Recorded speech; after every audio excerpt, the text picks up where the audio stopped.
চিনতে পারছো না বুঝি? তা হবে, ইদানিং তো দেখা সাক্ষাৎ হয়নি, সেই 8 বছর আগে হয়েছিল। আচ্ছা, আমি পরিচয় করিয়ে দিই। ইনি হচ্ছেন ঝিন্দের মহারাজ শঙ্কর সিং, আর ইনি ঝাড়োয়া রানী দেবী কৃষ্ণ।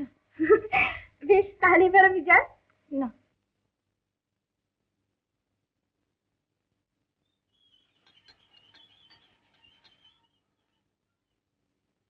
না, তুমি নিজে হাতে দাও। আমি মদ খাই না। না মানে আগে অবশ্য প্রচুর খেতাম, সবাই জানে, কিন্তু এখন আমি ছেড়ে দিয়েছি।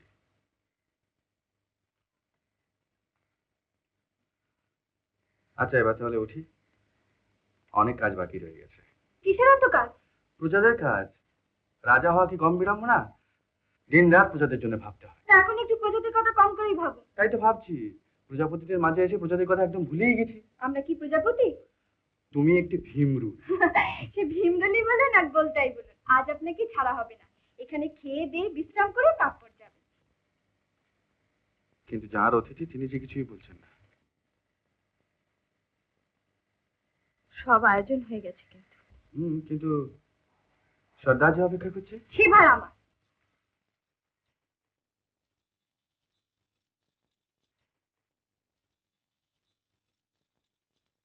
মহারাজ খাওয়া দাওয়া করে ও বেলায় যাবে। কিন্তু রাজধানীতে জরুরি কাজ রয়েছে যে।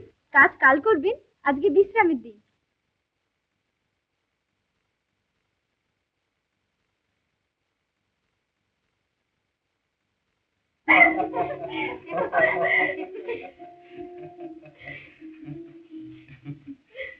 এত কথা মনে আছে তোমার?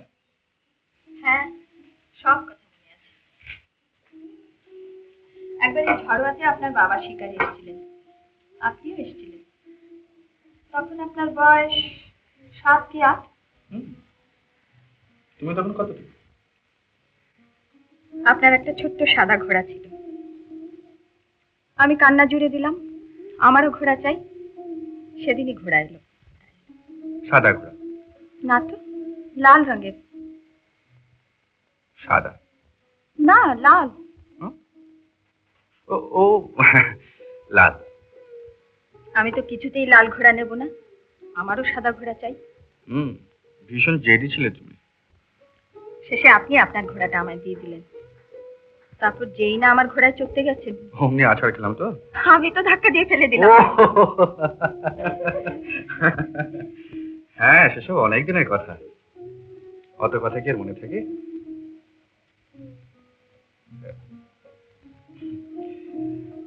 আচ্ছা, এবার যে উঠতে হবে, সত্যি অনেক দরকারি কাজ বাকি আছে।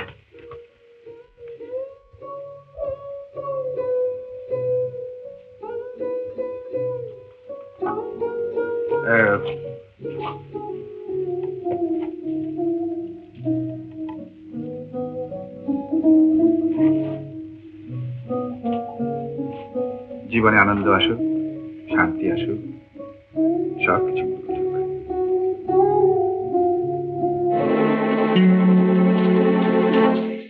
এই যে জগবন্ধু, এলাম হে।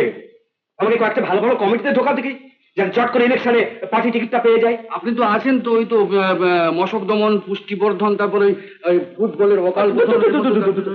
আমাকে খরা ফান্ডের প্রেসিডেন্ট করে দাও না। ধার বাবদ ওপেনিং ফান্ডের টাকাটাও এনেছি। খরা ফান্ডের প্রেসিডেন্ট তো আপনাকে করা যাবে না, ওর আপত্তি আছে। কেন? কি বলছে ম্যাজিস্ট্রেট? ম্যাজিস্ট্রেটের কথা তো আপনাকে আমি বলিনি। বারণ আছে আমাকে, মানে আপনাদের সবাইকে। মানে উনি এবার এই জেলার সব বাস্তু ঘুঘুদের ভিটে ভাঙবেন তো, আর সেই দায়িত্ব দিয়েই আমাকে একটা চাকরি দেবেন বলেছেন। এই সব বলা নিষেধ। হ্যাঁ, আমি খালি বাস্তু ঘুঘু। আমি তো শুধু স্কুল বিল্ডিং এর টাকা মেরেছি। আর চিরবাবু সাহুবাবু ওরা বাস্তু ঘুঘু নয়? তুমি আমার নামে লাগাচ্ছ আর ওদের ওই টিউবওয়েল দিয়ে ওনার দিয়ে ভোটে সাপোর্ট দিচ্ছ। আমি কাউকে আর সাপোর্ট দিচ্ছি না, কেননা উনি ওদের উপরে চটে গেছেন। এবার মরবেন, মরবেন, সবাই মরবেন, সব শুদ্ধ মরবেন। হ্যাঁ, তোমাদের আইনটা কি বলো না? কবে আমাদের ধরছো? বলোই না জগবন্ধু, তোমার চাকরিটা তো আমাদের পিছনে। আমি প্রমিস করেছি আমি বলবো না। 1000 টাকা দেবো, বলো ভাই। আচ্ছা আচ্ছা, 2000 নাও, বলে নাও। আচ্ছা কি 10,000 না? আরে রাখুন তো মশাই আপনার টাকা। আপনি ভেবেছেন যে টাকা দিলে আমাদের সমস্ত প্রাইভেট কথা আপনাদের বলে দেবো? পস্তাবে, পস্তাবে, শেষকালে সত্যবাবুর মতো পস্তাবে। সত্যবাবু মানে সত্যদা আমাদের জেলার জ্যান্ত শহীদ? হ্যাঁ, সেই সত্যবাবু। খাঁটি স্বদেশী, জেল খেটছেন, উৎসর্গীকৃত প্রাণ। এখন তো সেই প্রাণ খেতে না পেয়ে যেতে বসেছে। না না, টাকাটা ধরো। না হয় একটা জ্যান্ত শহীদ ফান্ডি করো, তাতে আমার প্রেসিডেন্ট করো। রাখুন টাকা, টাকা সত্যদার দিকে না খেতে পেয়ে মরতে বসেছেন আর উনি প্রেসিডেন্ট। শোনা, একটা জল খাওয়ানো ভাই। আরে কিছু খাবো না জানিস, জ্বর জ্বর করছি। তোমার জ্বরের ছুতো করে কাজ নেই। বাড়িতে চাল বাড়ন্ত, রুটি করেছি। চান না করো ক্ষতি নেই, রুটি খেয়ে শুয়ে পড়ো। আজ কিন্তু তোমার আর বাইরে বেরোনো চলবে না। একদিন দেশের কাজ না করলে তোমার দেশ রসাতলে যাবে। দেশের কাজ নয়, দেশের কাজ নয়, তোর জন্য, বুঝলি? ও বুঝেছি। শোন শোন শোন শোন শোন, সবটা না শুনে গেলে একটা মিথ্যে আশা নিয়ে থাকবি। দেখো দাদা, আমার কোনো আশা নেই, ভবিষ্যৎও নেই, শিক্ষা নেই, রূপ নেই। সত্যি কথা বলতে কি, বিয়ের বয়সও নেই। তুমি আর উনি মিথ্যে হাঁটাহাঁটি করো না। আমি আমি আমি ঢুকে আরে জগবন্ধু, এসো এসো, বসো বসো বসো। এই শোনো না, জগবন্ধু সবার বন্ধু। হ্যাঁ, আমাকে দেখে কেউ সংকোচ করে না। সত্যদা কেমন আছেন? কেমন দেখছো? না, আমি তো মোটেই ভালো দেখছি না, চোখ মুখ এরকম বসে গিয়েছে। ও এই চান খাওয়া হয়নি বুঝি? খাওয়া টাওয়া না, আজ কিন্তু জ্বর জ্বর লাগছে। তোমার রুটিটা নিয়ে আসবো? আরে এখন না, জগবন্ধু রয়েছে না, পরে হবে। এই দেখুন, আপনি আমার জন্য ভাবছেন, আমি এক পেট খেয়ে বেরিয়েছি। এখন একটু আমি এখানে জুত করে বসি। আপনি আপনি খাবারটা নিয়ে আসুন তো চট করে। আমার কিন্তু সত্যি খেতে ইচ্ছে নেই রে।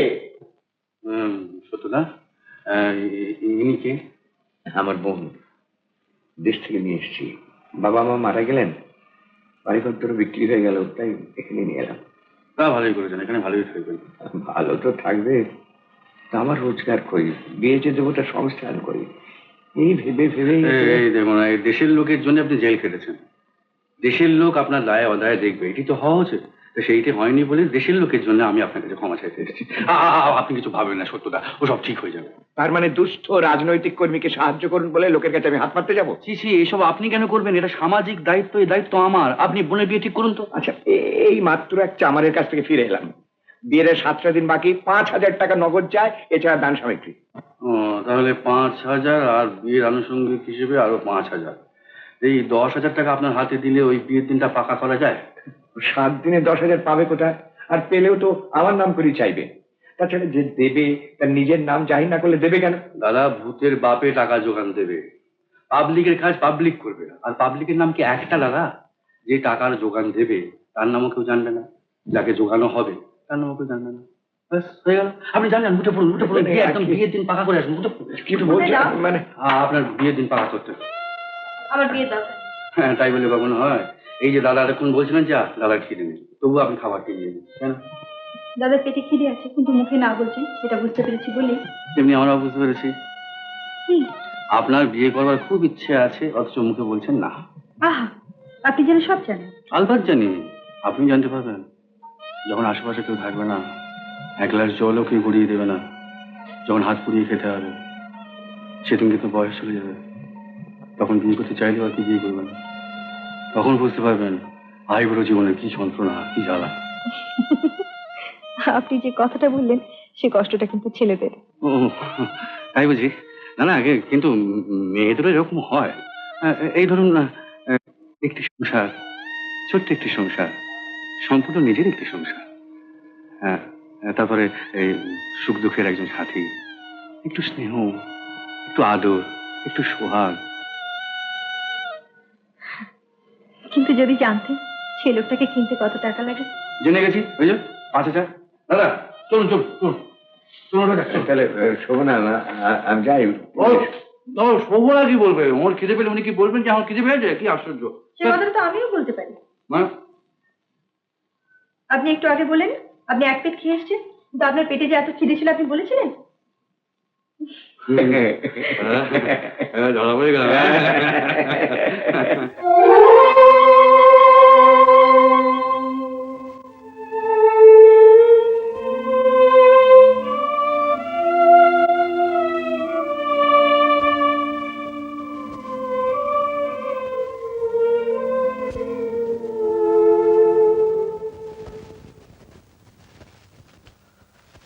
খারাপ লাগছে?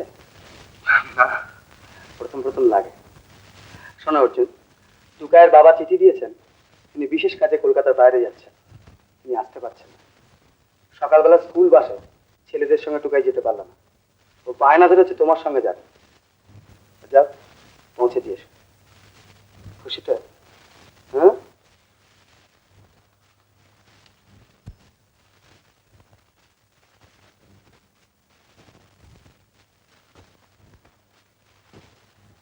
কাঁদছো কেন গো? আমার যেন মন কেমন করছে। তুমি তো আমাদের বাড়িতে থাকবে, কথা তো হয়ে গেছে। তোমার বাবা আর মা যদি আমাকে থাকতে না দেয়, আমিও থাকবো না। কি করবে?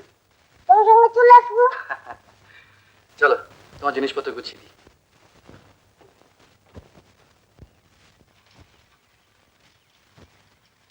টুকাই জিনিসপত্রগুলো আমি পৌঁছে দেবো। আচ্ছা। কি টুকাই, খুব খুশি না? ফিরছেন কিসে? বাসে। যদি আপত্তি না থাকে আমার সঙ্গে গাড়িতেও ফিরতে পারেন। বেশ। আমি তাহলে সুরেন ব্যানার্জি রোডে YWC আছে, ওখানে ওয়েট করবো। 7টা পর্যন্ত কিন্তু। ও, তুমি যদি চলে আসবে, আমি তাহলে যাবো না।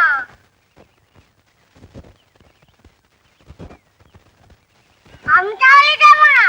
না না, আজ না, আজ না, স্কুল খুললে তারপরে চলে। চল।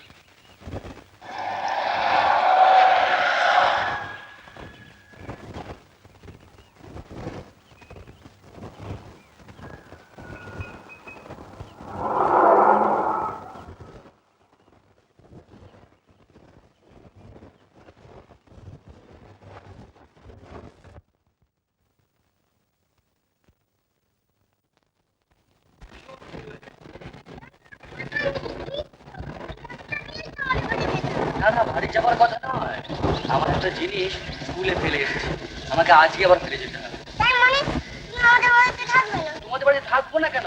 বাহ, তোমায় কথা দিয়েছি না? হ্যাঁ, তবে আজ থেকে নয়, টুকু কাল থেকে। হ্যাঁ, কি বলো? কালকে তো আমার থাকা যাবে, তাহলে স্কুলে ফিরে যাও।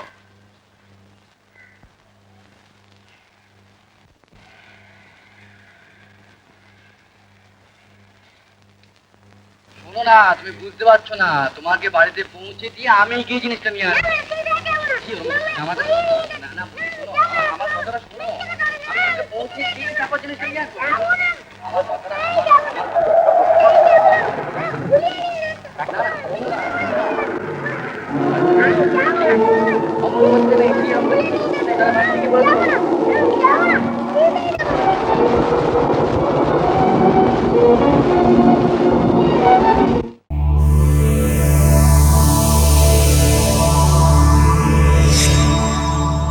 উত্তম কুমারের সেরা সিনেমা দেখতে হলে ডাউনলোড করুন ক্লিক অ্যাপ।